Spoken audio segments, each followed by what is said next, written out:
August 1ನೇ ತಾರೀಕು ಒಳ ಮೀಸಲಾತಿ ಮಾಡುವಂಥ ಅಧಿಕಾರ ರಾಜ್ಯ ಸರ್ಕಾರಗಳಿಗೆ ಸುಪ್ರೀಂ ಕೋರ್ಟ್ ಕೊಡ್ತು. ಅಂದಿನಿಂದ ಇಂದಿನವರೆಗೂ ಕೂಡ ನಾವು ಹೋರಾಟವನ್ನು ಮಾಡ್ತಾ ಬಂದಿದ್ದೀವಿ. ಬೇರೆ ರಾಜ್ಯಗಳು ಈಗಾಗಲೇ ಅವರಲ್ಲಿರ್ತಕ್ಕಂಥ ದತ್ತಾಂಶಗಳ ಆಧಾರದ ಮೇಲೆ ವರ್ಗೀಕರಣವನ್ನು ಮಾಡಿದ್ದಾರೆ. ಆಂಧ್ರ ಇರ್ಬೋದು, ತೆಲಂಗಾಣ, ಹರಿಯಾಣ. ಆಂಧ್ರದಲ್ಲಿ ಮತ್ತು ತೆಲಂಗಾಣದಲ್ಲಿ ಆಜ್ಞೆ ಆಗಿಲ್ಲ, ಇನ್ನೂ ರಾಜ್ಯಪಾಲರ ಅಂಗಳದಲ್ಲಿದೆ. ಇಲ್ಲಿ ನಮ್ಮಲ್ಲಿ ಏನಾಗಿದೆ ಅಂದರೆ ನಿಮಗೆ ಭಾಳ ಸ್ಪಷ್ಟವಾಗಿ ನಿಮಗೆ ಹೇಳ್ತೀನಿ, ಆದಿ ಕರ್ನಾಟಕ ಅಂತಂದೇಳಿ ಒಂದು ಜಾತಿ ಇದೆ. ಈ ಹೆಸರಿನಲ್ಲಿ ಎರಡು ಜಾತಿಗಳು ಎಡ ಬಲ ಅಂತ ನೀವೇನು ಕರಿತೀರಲ್ಲ, ಒಲೆಯರು, ಮಾದಿಗರು, ಛಲವಾದಿಗಳು, ಮಾದಿಗರು, ಆ ಜಾತಿಯ ಪ್ರಮಾಣ ಪತ್ರವನ್ನು ಪಡೆದಿರತಕ್ಕಂತಹ ದತ್ತಾಂಶ ಎಲ್ಲ ರಿಪೋರ್ಟ್ನಲ್ಲಿ ಇರೋದ್ರಿಂದ ಇವರೆಷ್ಟು ಜನ ಇದ್ದಾರೆ, ಅವರೆಷ್ಟು ಜನ ಇದ್ದಾರೆ ಎಂಬತಕ್ಕಂಥದ್ದು ಗೊಂದಲ ನಿರ್ಮಾಣ ಆಗಿದೆ.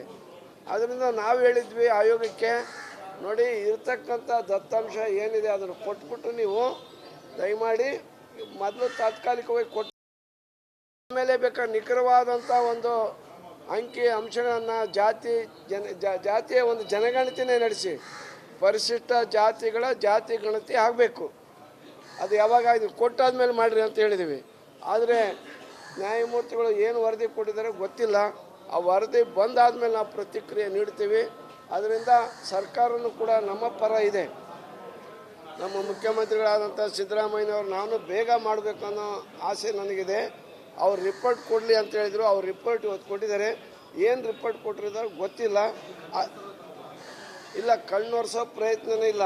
ಇನ್ನೊಂದು ಕೇಳ್ರಿ, ಈ ಒಂದು ಒಳ ಮೀಸಲಾತಿ ಅನುಷ್ಠಾನ ಆಗುವವರೆಗೂ ಬ್ಯಾಕ್ಲಾಗ್ ಹುದ್ದೆಯನ್ನು ತುಂಬಂಗಿಲ್ಲ, ಬಡ್ತಿಯಲ್ಲಿ ಮೀಸಲಾತಿ ಕೊಡಂಗಿಲ್ಲ, 35,000 ಹುದ್ದೆಗಳನ್ನು ಕೂಡ ತುಂಬುವಾಗಿಲ್ಲ. ಈ ಒಂದು ಅವಧಿಯಲ್ಲಿ ಏನಾದ್ರದ್ದು ಏಜ್ ಆಗ್ತೈತೆ ಅನ್ನೋದಾದ್ನೆ ಅಂದರೆ ಈ ಹುಡುಗರು, ಯಾಕಂದ್ರೆ 8 ತಿಂಗಳಿಂದ ಏಜ್ ಆಗ್ತೈತೆ ಅಂದ್ರೆ 1 ವರ್ಷ ಎಕ್ಸ್ಟೆಂಡ್ ಮಾಡಿ. ನಮ್ಮ ಹುಡುಗರು ಇರ್ಬೋದು, ಬೇರೆ ಹುಡುಗರು ಕೂಡ ಇರ್ಬೋದು, ನಿರುದ್ಯೋಗಿಗಳು, ಯಾರಿಗೂ ಕೂಡ ತೊಂದರೆ ಆಗಬಾರ್ದು. ಅದರಿಂದ 1 ವರ್ಷ ವಯೋಮಿತಿಯನ್ನು ವಿಸ್ತರಣೆ ಮಾಡಿ. ಆಗಸ್ಟ್ 1ನೇ ತಾರೀಕು ಒಳ ಮೀಸಲಾತಿ ಮಾಡುವಂಥ ಅಧಿಕಾರ ರಾಜ್ಯ ಸರ್ಕಾರಗಳಿಗೆ ಸುಪ್ರೀಂ ಕೋರ್ಟ್ ಕೊಡ್ತು. ಅಂದಿನಿಂದ ಇಂದಿನವರೆಗೂ ಕೂಡ ನಾವು ಹೋರಾಟವನ್ನು ಮಾಡ್ತಾ ಬಂದಿದ್ದೀವಿ. ಬೇರೆ ರಾಜ್ಯಗಳು ಈಗಾಗಲೇ ಅವರಲ್ಲಿರ್ತಕ್ಕಂಥ ದತ್ತಾಂಶಗಳ ಆಧಾರದ ಮೇಲೆ ವರ್ಗೀಕರಣವನ್ನು ಮಾಡಿದ್ದಾರೆ. ಆಂಧ್ರ ಇರ್ಬೋದು, ತೆಲಂಗಾಣ, ಹರಿಯಾಣ. ಆಂಧ್ರದಲ್ಲಿ ಮತ್ತು ತೆಲಂಗಾಣದಲ್ಲಿ ಆಜ್ಞೆ ಆಗಿಲ್ಲ, ಇನ್ನೂ ರಾಜ್ಯಪಾಲರ ಅಂಗಳದಲ್ಲಿದೆ. ಇಲ್ಲಿ ನಮ್ಮಲ್ಲಿ ಏನಾಗಿದೆ ಅಂದರೆ ನಿಮಗೆ ಭಾಳ ಸ್ಪಷ್ಟವಾಗಿ ನಿಮಗೆ ಹೇಳ್ತೀನಿ, ಆದಿ ಕರ್ನಾಟಕ ಅಂತಂದೇಳಿ ಒಂದು ಜಾತಿ ಇದೆ. ಈ ಹೆಸರಿನಲ್ಲಿ ಎರಡು ಜಾತಿಗಳು ಎಡ ಬಲ ಅಂತ ನೀವೇನು ಕರಿತೀರಲ್ಲ, ಒಲೆಯರು, ಮಾದಿಗರು, ಛಲವಾದಿಗಳು, ಮಾದಿಗರು, ಆ ಜಾತಿಯ ಪ್ರಮಾಣ ಪತ್ರವನ್ನು ಪಡೆದಿರತಕ್ಕಂತಹ ದತ್ತಾಂಶ ಎಲ್ಲ ರಿಪೋರ್ಟ್ನಲ್ಲಿ ಇರೋದ್ರಿಂದ ಇವರೆಷ್ಟು ಜನ ಇದ್ದಾರೆ, ಅವರೆಷ್ಟು ಜನ ಇದ್ದಾರೆ ಎಂಬತಕ್ಕಂಥದ್ದು ಗೊಂದಲ ನಿರ್ಮಾಣ ಆಗಿದೆ. ಅದರಿಂದ ನಾವು ಹೇಳಿದ್ವಿ ಆಯೋಗಕ್ಕೆ, ನೋಡಿ ಇರ್ತಕ್ಕಂಥ ದತ್ತಾಂಶ ಏನಿದೆ ಅದನ್ನು ಕೊಟ್ಬಿಟ್ಟು ನೀವು ದಯಮಾಡಿ ಮೊದಲು ತಾತ್ಕಾಲಿಕವಾಗಿ ಕೊಟ್ಟು ಆಮೇಲೆ ಬೇಕಾದ್ರೆ ನಿಖರವಾದಂಥ ಒಂದು ಅಂಕಿ ಅಂಶಗಳನ್ನು ಜಾತಿಯ ಒಂದು ಜನಗಣತಿನೇ ನಡೆಸಿ ಪರಿಶಿಷ್ಟ ಜಾತಿಗಳ ಜಾತಿ ಗಣತಿ ಆಗಬೇಕು. ಅದು ಯಾವಾಗ ಇದು ಕೊಟ್ಟಾದ್ಮೇಲೆ ಮಾಡಿರಿ ಅಂತ ಹೇಳಿದ್ದೀವಿ. ಆದರೆ ನ್ಯಾಯಮೂರ್ತಿಗಳು ಏನು ವರದಿ ಕೊಟ್ಟಿದ್ದಾರೆ ಗೊತ್ತಿಲ್ಲ.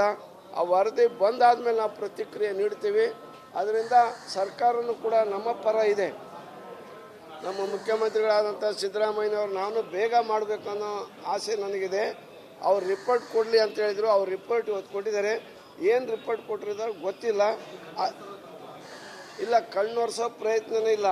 ಇನ್ನೊಂದು ಕೇಳ್ರಿ, ಈ ಒಂದು ಒಳ ಮೀಸಲಾತಿ ಅನುಷ್ಠಾನ ಆಗುವವರೆಗೂ ಬ್ಯಾಕ್ಲಾಗ್ ಹುದ್ದೆಯನ್ನು ತುಂಬಂಗಿಲ್ಲ, ಬಡ್ತಿಯಲ್ಲಿ ಮೀಸಲಾತಿ ಕೊಡಂಗಿಲ್ಲ, 35,000 ಹುದ್ದೆಗಳನ್ನು ಕೂಡ ತುಂಬುವಾಗಿಲ್ಲ.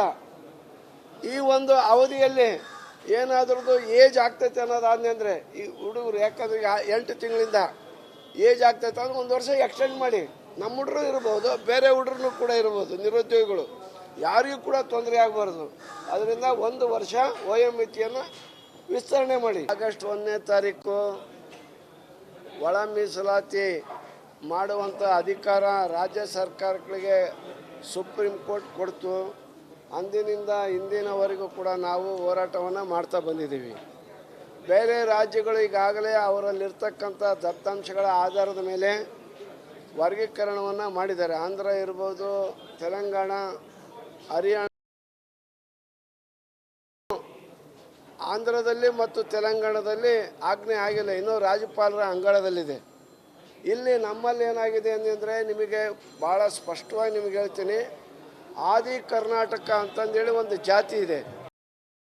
ಈ ಹೆಸರಿನಲ್ಲಿ ಎರಡು ಜಾತಿಗಳು ಎಡ ಬಲ ಅಂತ ನೀವೇನು ಕರಿತೀರಲ್ಲ, ವಲಿಯರು, ಮಾದಿಗರು, ಛಲವಾದಿಗಳು, ಮಾದಿಗರು, ಆ ಜಾತಿಯ ಪ್ರಮಾಣ ಪತ್ರವನ್ನು ಪಡೆದಿರತಕ್ಕಂತಹ ದತ್ತಾಂಶ ಎಲ್ಲ ರಿಪೋರ್ಟ್ನಲ್ಲಿ ಇರೋದ್ರಿಂದ ಇವರೆಷ್ಟು ಜನ ಇದ್ದಾರೆ, ಅವರೆಷ್ಟು ಜನ ಇದ್ದಾರೆ ಎಂಬತಕ್ಕಂಥದ್ದು ಗೊಂದಲ ನಿರ್ಮಾಣ ಆಗಿದೆ.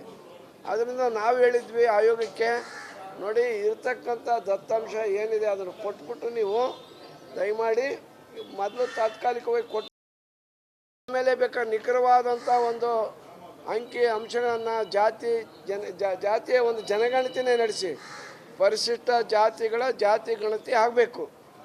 ಅದು ಯಾವಾಗ ಇದು ಕೊಟ್ಟಾದ್ಮೇಲೆ ಮಾಡಿರಿ ಅಂತ ಹೇಳಿದ್ದೀವಿ. ಆದರೆ ನ್ಯಾಯಮೂರ್ತಿಗಳು ಏನು ವರದಿ ಕೊಟ್ಟಿದ್ದಾರೆ ಗೊತ್ತಿಲ್ಲ. ಆ ವರದಿ ಬಂದಾದಮೇಲೆ ನಾವು ಪ್ರತಿಕ್ರಿಯೆ ನೀಡ್ತೀವಿ. ಅದರಿಂದ ಸರ್ಕಾರನೂ ಕೂಡ ನಮ್ಮ ಪರ ಇದೆ. ನಮ್ಮ ಮುಖ್ಯಮಂತ್ರಿಗಳಾದಂಥ ಸಿದ್ದರಾಮಯ್ಯನವರು ನಾನು ಬೇಗ ಮಾಡಬೇಕು ಅನ್ನೋ ಆಸೆ ನನಗಿದೆ. ಅವ್ರು ರಿಪೋರ್ಟ್ ಕೊಡಲಿ ಅಂತ ಹೇಳಿದರು. ಅವ್ರು ರಿಪೋರ್ಟ್ ಇವತ್ತು ಕೊಟ್ಟಿದ್ದಾರೆ. ಏನು ರಿಪೋರ್ಟ್ ಕೊಟ್ಟಿದ್ದಾರೆ ಗೊತ್ತಿಲ್ಲ.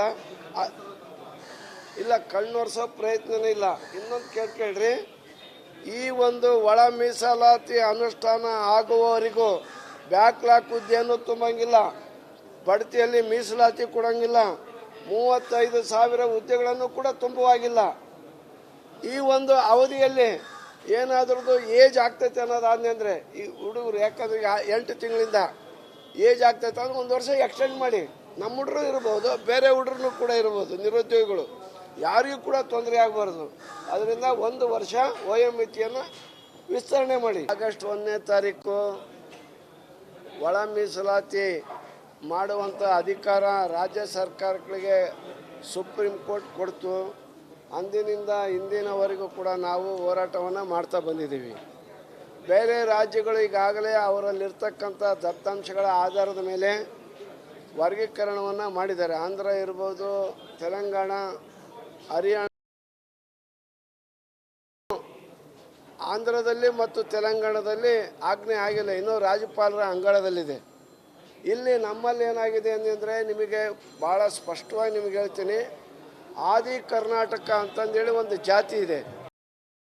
ಈ ಹೆಸರಿನಲ್ಲಿ ಎರಡು ಜಾತಿಗಳು ಎಡ ಬಲ ಅಂತ ನೀವೇನು ಕರಿತೀರಲ್ಲ, ವಲಿಯರು, ಮಾದಿಗರು, ಛಲವಾದಿಗಳು, ಮಾದಿಗರು, ಆ ಜಾತಿಯ ಪ್ರಮಾಣ ಪತ್ರವನ್ನು ಪಡೆದಿರತಕ್ಕಂತಹ ದತ್ತಾಂಶ ಎಲ್ಲ ರಿಪೋರ್ಟ್ನಲ್ಲಿ ಇರೋದ್ರಿಂದ ಇವರೆಷ್ಟು ಜನ ಇದ್ದಾರೆ, ಅವರೆಷ್ಟು ಜನ ಇದ್ದಾರೆ ಎಂಬತಕ್ಕಂಥದ್ದು ಗೊಂದಲ ನಿರ್ಮಾಣ ಆಗಿದೆ. ಅದರಿಂದ ನಾವು ಹೇಳಿದ್ವಿ ಆಯೋಗಕ್ಕೆ, ನೋಡಿ ಇರ್ತಕ್ಕಂಥ ದತ್ತಾಂಶ ಏನಿದೆ ಅದನ್ನು ಕೊಟ್ಬಿಟ್ಟು ನೀವು ದಯಮಾಡಿ ಮೊದಲು ತಾತ್ಕಾಲಿಕವಾಗಿ ಕೊಟ್ಟು ಆಮೇಲೆ ಬೇಕಾದ್ರೆ ನಿಖರವಾದಂಥ ಒಂದು ಅಂಕಿ ಅಂಶಗಳನ್ನು ಜಾತಿಯ ಒಂದು ಜನಗಣತಿನೇ ನಡೆಸಿ ಪರಿಶಿಷ್ಟ ಜಾತಿಗಳ ಜಾತಿ ಗಣತಿ ಆಗಬೇಕು. ಅದು ಯಾವಾಗ ಇದು ಕೊಟ್ಟಾದ್ಮೇಲೆ ಮಾಡಿರಿ ಅಂತ ಹೇಳಿದ್ದೀವಿ. ಆದರೆ ನ್ಯಾಯಮೂರ್ತಿಗಳು ಏನು ವರದಿ ಕೊಟ್ಟಿದ್ದಾರೆ ಗೊತ್ತಿಲ್ಲ. ಆ ವರದಿ ಬಂದಾದಮೇಲೆ ನಾವು ಪ್ರತಿಕ್ರಿಯೆ ನೀಡ್ತೀವಿ. ಅದರಿಂದ ಸರ್ಕಾರನೂ ಕೂಡ ನಮ್ಮ ಪರ ಇದೆ. ನಮ್ಮ ಮುಖ್ಯಮಂತ್ರಿಗಳಾದಂಥ ಸಿದ್ದರಾಮಯ್ಯನವರು ನಾನು ಬೇಗ ಮಾಡಬೇಕು ಅನ್ನೋ ಆಸೆ ನನಗಿದೆ.